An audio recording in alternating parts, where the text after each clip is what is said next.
Hey everyone, welcome back to my channel.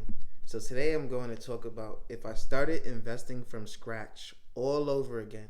If I go back to when I was 18 years old, woo, what would I do? How would I start? Now, they say curiosity killed the cat. And I will tell you right now, I am not an options trader. I think options trading is gambling. But I would be lying to you if I told you, and this is not advice you should take, but I'd be lying to you if I told you that I will never options trade ever again. It definitely won't be with my whole portfolio. It definitely won't be with 10% of my portfolio. It might be with 1% of new money, but it definitely would not be um, invested money. It would be fun money that I use for options trading, because options trading is gambling and you must know when to stop. So when the fun money is done, you stop. Okay? Um, but if I was starting all over again from 18, what would I do differently? That's a great question. To be honest with you, um, how I would have started investing is I would have invested in my future. I would have invested by not studying biology and studying maybe finance or computer science. And when I say finance, I'm talking about data analytics or something like that, not business, because that was way too easy for me. And to be honest, I don't really see what you could do with business. But definitely, I would study like data analytics or computer or software engineering. From there, I would have had a stable income to where I'm out of college. I can invest even more. I'm talking about $80,000, $90,000 salary a year just to get started, and that would have also helped me in the real estate market as well. But to answer your question, I would have never invested in any low hanging fruit stocks. Just because you don't invest in penny stocks doesn't mean that you're investing in the creme de la creme, right? I was a little terrified and intimidated by Amazon being $900, Google being $800, right? These stocks were so pricey. I just was so shocked and so intimidated to invest in them. But now seeing them all over above 2000, I mean, it's like a bargain, right? And so if I had to start all over again, I would understand that I'm getting in as a small fish in a big pond. And the sooner I get in, the sooner I can become a big fish. Invest in the big companies that you know are profitable, even if you can't afford it. Especially now when there's fractional shares. You don't have to have the whole pie at once. I think so many of us are so concerned with having the whole pie that we don't get a piece anyway. And that was me. I was not getting a piece of the pie because I wanted the whole pie right now.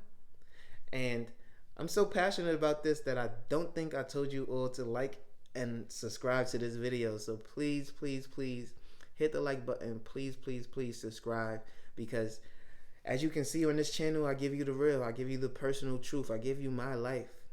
And as you can see, I'm in a beautiful place in my life now. I am living great. But if I had to start from scratch, I'd be living better.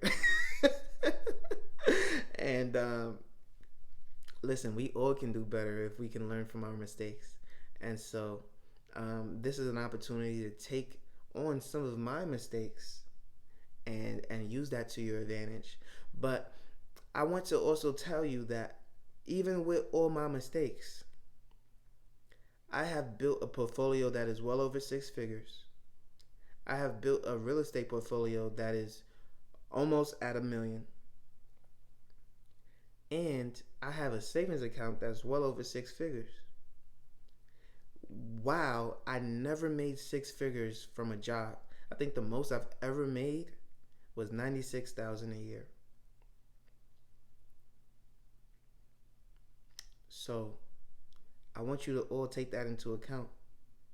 I don't believe I left college in what, 2019? So it's only been maybe like 3, 4 years since I've been out of college. How do I have all this assets? How do I have all this value, all this wealth? It definitely didn't come from work. It came from investing. So if you learn anything from this video, it is to start investing early. Learn from your mistakes. I made all my mistakes in college and the first year when I was removed from college. After that, from 2020 to 2023, I've been a rock star. But it takes you learning from those mistakes. It takes you understanding those mistakes for those 4 years to now, 2020, 2021, 2022, 2023. It's actually been 4 years. Wow. Okay. 4 years in college, 4 years removed from college, 8 good years to get to where I am today. The earlier you start, the younger you'll be, and the better for you. You don't want to be 40, and then by the time you're 48, you now say, okay, I'm an expert, I understand, right? Just because it sounds better, I'm 48 and wiser, rather 26 and got the same experience, right? So it's not about an age thing, it's about an experience thing. And the quicker you start to get it, the better for you. There are kids investing at 16, 17, 18. Those kids are going to be rock stars because they're going to understand what loses money and what makes money. And when they understand that, they'll be better than any hedge fund manager. I'm telling you. Because I don't think there's anybody who's going to make me 28% to 22% returns on my money better than I will. Okay? So if I had to start over from scratch, I'm going to buy the big companies. I'm going to buy the companies that really, really drive things and make money. I'm going to buy the Googles of the world. I'm going to buy the Amazons of the world. Yeah, I'm going to get into some growth stock investing. Because I really want to grow this now. I'm also going to buy dividend companies because I love dividends. Come on now. I love dividends, right? But I'm going to buy those growth stocks because I know what is it going to do better than anything else? It's going to grow. All right? Now, it's easy to say I would have bought Netflix back then because obviously Netflix was going crazy. And it's easy to say I would have bought Tesla back then. I do have Tesla now because Tesla went crazy. I would have been retired if I had bought Tesla back then. But there are certain companies that I never would have sold, like Facebook. I would buy at a profit, sell for a profit. Buy Facebook again for a profit, sell for a profit. Buy Facebook again for a profit. So I probably bought Facebook 15 times by now. And now I have Facebook again. Stop selling Facebook is what I would tell myself. Hopefully I look back at this video before I sell it again. Because why am I selling it? It keeps making me money. Keep it. Keep it. Right? Don't sell companies that are going to continue to make you money unless you don't believe in them no more. If you continue to believe in them, do not sell them. If you don't believe in them, sell them. If you don't believe in them, sell them. If you believe in them, you keep them. And so I've never had a reason to not believe in Facebook. I don't know why I kept selling it. So that stops today as I'm recording this video. Yes, don't sell companies making you money unless you have a reason to. And that reason would be other than financial distress, because we don't sell companies for financial distress. You should not be investing if you don't have your priorities already in order, right? And so, I would not sell companies that make me money. You only invest what you can. I think that is the number one rule. If you don't take anything from this video, only invest what you can. Do not invest what you need for other things and other services. And that's why I always tell you from the very beginning, budgeting is the number one thing you need to do. Because if you budget properly, you'll never have to dig into your investments. I do not touch my investments. My investments continue to grow and continue to make me more and more moolah, more and more money. I wait for the day that my Stock market investments make me more than my active income can generate for me. When that day comes, I will be on a beach with a pina colada, with some coconuts, doing whatever it is just to celebrate, and then I'm getting right back to work because I don't care whether it's good to have that, but it's not gonna stop me from working and getting to the money, man. Come on now, come on now, come on now. I'm all about I'm all about setting goals and expectations, but knowing myself, I'm gonna keep getting after it. I'm gonna keep going for it, and so um, understand. Use your job as a tool for your investments. Start to budget and start to get your investments in line. And so you'll see that I'm going to invest in companies that are for the long term. What companies do I believe are going to stick around? If I'm watching YouTube, I'm seeing a whole bunch of companies that are no longer doing business in certain areas. They're shutting down in certain areas. For example, Walmart. Walmart is saying, if you're going to keep stealing from me, I won't be in your neighborhoods. Hopefully, Nike starts to do the same thing. Hopefully, Nike starts to do the same thing. In fact, I'm more ready to invest in Walmart because prices might actually go down a bit. They're going to have more inventory, and they're not going to be in the neighborhoods that are stealing from them. So there's going to be more stuff for us to buy, more food for us to eat in the places that are not stealing from Walmart.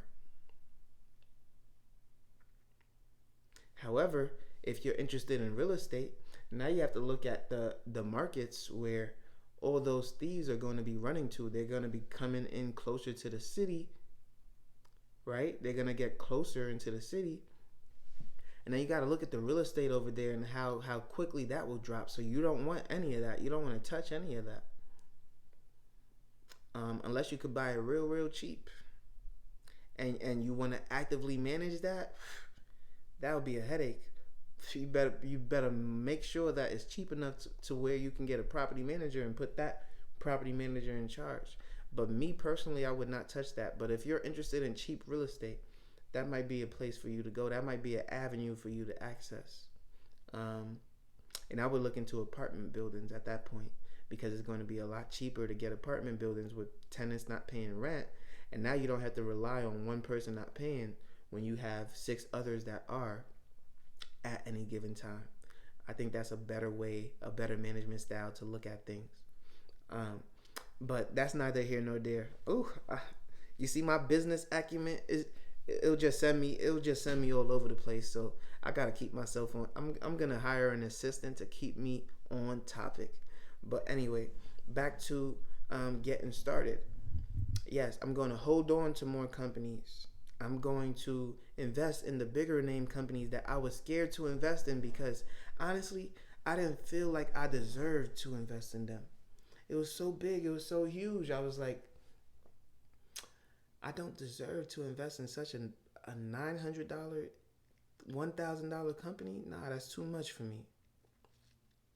I only had $2,000 when I first started.